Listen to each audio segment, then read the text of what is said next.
Hello बच्चों, welcome to my HD Kids channel. Today we learn about wild animal. Are you ready? Very good. मैं हूँ एक lion यानी शेर. जंगल का राजा कौन है? लायन.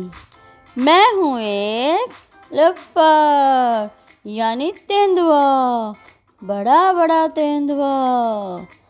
ओके. मैं हूँ एक टाइगर यानी चीता. नेशनल एनिमल कौन है? चीता.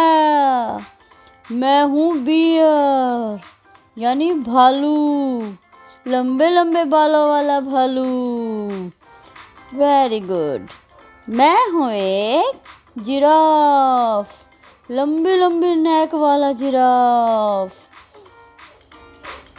मैं हूँ एक राइनो यानी गेंडा. मेरे 2 सींग होते हैं. मैं हूँ एक एलिफेंट यानी हाथी. मेरी ट्रंक लंबी होती है. मैं हूँ एक गोरिल्ला, बड़ा बड़ा गोरिल्ला. गोरिल्ला क्या खा रहा है? बनाना. मैं हूँ एक फॉक्स यानी लोमड़ी, चालाक लोमड़ी.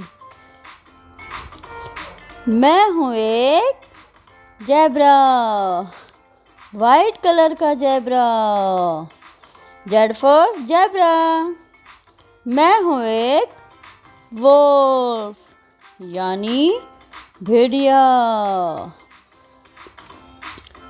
मैं हूँ एक डियर यानी हिरण. मेरे भी बड़े बड़े सींग होते हैं, हिरन. हमने आज क्या सीखा? Wild animal. ये सभी क्या है हमारे? Wild animal. Thank you for watching. Please like and subscribe my channel or press the bell icon. Thank you.